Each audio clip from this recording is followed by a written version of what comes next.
Hello, this is Darrell Castle with today's Castle Report. Today is the 25th day of September in the year 2020, perhaps a year that will be pivotal in the history of the United States, the world as well. First, I want to tell you that the Castle family is doing fine.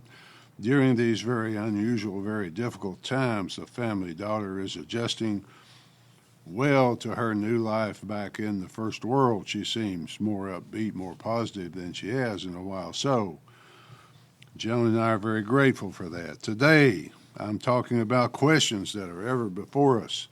If we watch or listen to the news at all these days, we all know that Ruth Bader Ginsburg, RBG, recently died at the age of 87 after 27 years on the United States Supreme Court. RBG, Miss Ginsburg, had reached iconic status both as a court justice and as a feminist leader, trendsetter. The first question to consider then is, does the President of the United States have the authority to make a nomination in this, an election year? Is there something about this being an election year that keeps him from being able to nominate a candidate to replace her? The answer to that question is easy. Yes, of course he has the authority. There is nothing in the Constitution that restricts his authority to fill appointments in an election year. He has constitutional authority not just until the election, but until the inauguration, until his successor is inaugurated. I suppose all the controversy about this is like one of those unwritten rules of baseball. You know, everyone abides by it even though it's not a written rule. And if they do not abide, the next batter gets hit by a pitch. The problem for the Democrats accepting this political fact of his right to appoint a successor revolves around Barack Obama's nomination of Merrick Garland 11 months before the end of his second term. President Obama had no chance at re-election because it was his second term. It really didn't matter, though, because Donald Trump's chances of beating Hillary Clinton were zero, as we all remember. Once she was inaugurated, Mrs. Clinton could then reappoint Garland or anyone else she wanted. The United States Senate must confirm the president's nomination for it to be effective. And at that time, as now, Republicans were a majority in the Senate. The rules of the Senate give the Senate Majority Leader the power to decide which items come up to the Senate floor for a vote. In Garland's case, Mitch McConnell, the Senate Majority Leader, held up the vote on his nomination for 11 months. Democrats now say that it would be unfair for him not to do the same thing. In this case, the truth is there's nothing fair about war, only who wins. That's all that matters. This is a culture war. The winner will determine our destiny. Interestingly, RBG, Ruth Bader Ginsburg, could have helped the Democrats out by resigning during President Obama's administration so that he could nominate her successor. She chose to stick around and continue her service, even to the point of joining in court hearings on video from her hospital bed. Her daughter, Jane, recently gave an interview to the New York Times and explained to us through that interview that that was a tactical decision on the part of her mother. She said her mother was certain that Hillary would be elected, and she wanted the first woman president to appoint her successor. So there you have it. We now have only Ruth Bader Ginsburg's unrecorded deathbed statement that we are supposed to believe for who she wanted as a successor. She supposedly said as her last wish that no one would be appointed to replace her until after the inauguration of the next president. That is a rough paraphrase, but close to what she is reported to have said. Well, we don't know for sure she said it because there was no recording of the words. If she did say it, so what? The Supreme Court is not a royal institution where people get to name their own successors, no matter how revered. A Supreme Court justice cannot control the judiciary after the term is finished. The words mean nothing except something that we might want to consider out of respect for her. This country was already at a very toxic level of politics. Her death, Ruth Bader Ginsburg's death, can do nothing but inflame and add to the toxicity. We're already in a culture war, a vicious, polarized struggle for the future. Ms. Ginsburg's death just added a new candidate to the ballot in the election this year and in the culture war ballot. What is this document that we call the Constitution? Are we still bound by its terms, or do we accept what Ruth Bader Ginsburg believed, and that is that it is an outdated document? It couldn't possibly govern a country as diverse as this one in the modern age. It should therefore be periodically adjusted by the court, acting as a super legislature. The other side says no, we should at least continue the charade of pretending to abide by its requirements. So the Constitution will be on the ballot this November when we vote.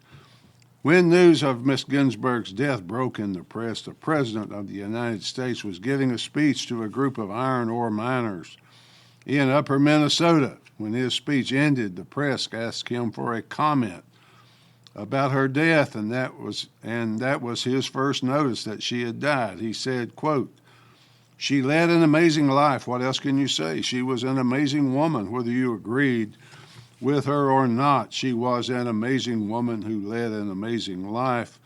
I'm actually saddened to hear that," end quote. Well, she was an amazing woman. 27 years on the court. Her opinions shaped the outcome and the presentation of many big cases. Maybe she will prove to be more important in death than she was in life. Time will tell. She was and still is a centering force of the progressive legal thought that dominates American politics today. She was the leader in the actions of the court to reshape the Constitution to address the issues of today with a new rule of law. So her death might make her even more important because it will force Joe Biden to come out of hiding and into the open. Like a groundhog, he appears during the debate scheduled for September 29th. It is hard to see how he will be able to avoid talking about his nominating a new member of the court. If I were Donald Trump, I would ask him straight out who his potential nominees are. I read where he was asked that question, and he said the public doesn't need to know that, but hopefully he will not be allowed to get away with that much longer.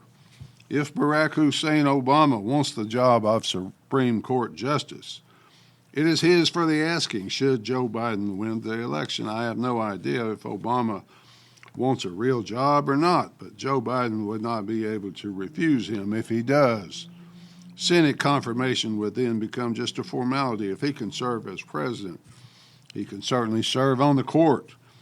I doubt if he wants it, though, because he seems to have a pretty good life, a happy life right now without working.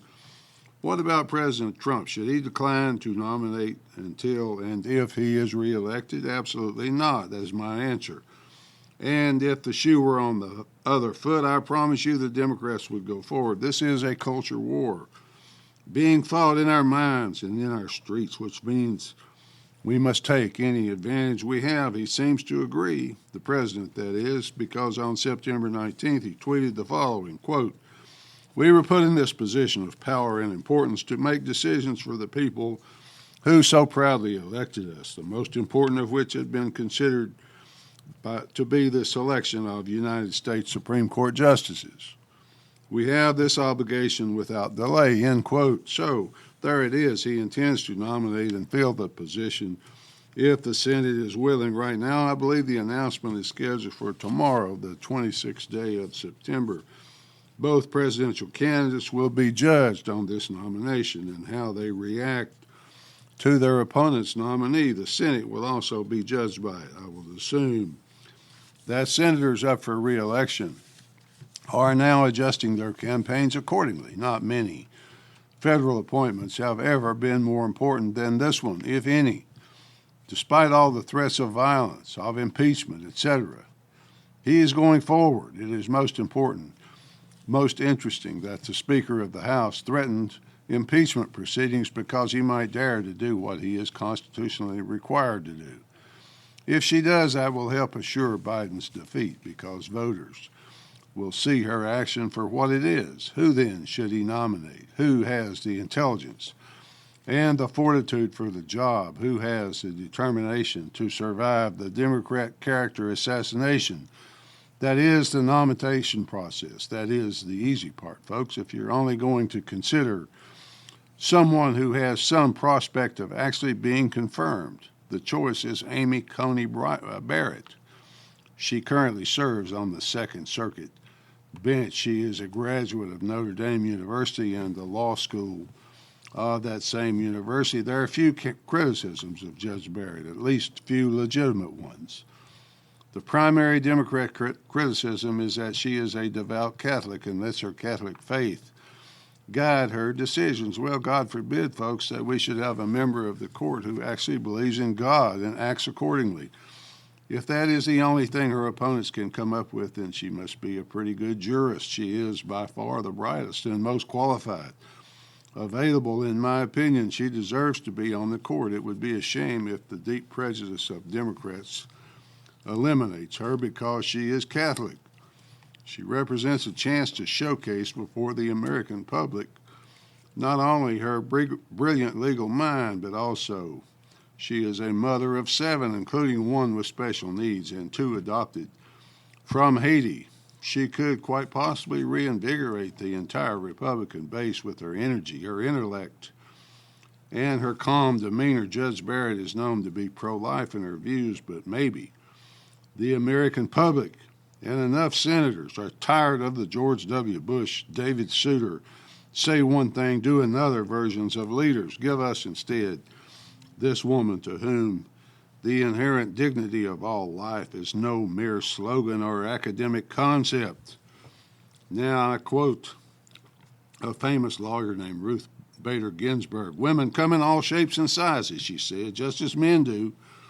They don't necessarily think alike. We need Judge Barrett on the court at this critical point in our history. There is no reason whatsoever why she should not be nominated and confirmed, although I would not be shocked to see the assassins come after her character. Finally, folks, I'm not telling you that Judge Barrett is perfect or that she has never made a decision with which I disagree. I know about her decision supporting the right of leadership to order a lockdown. I know of others.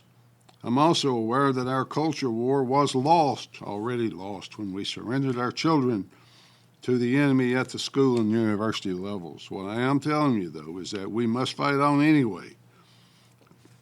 She is the best candidate that has a reasonable chance of being confirmed. At least that's the way I see it. Till next time, folks, this is Darrell Castle. Thanks for listening.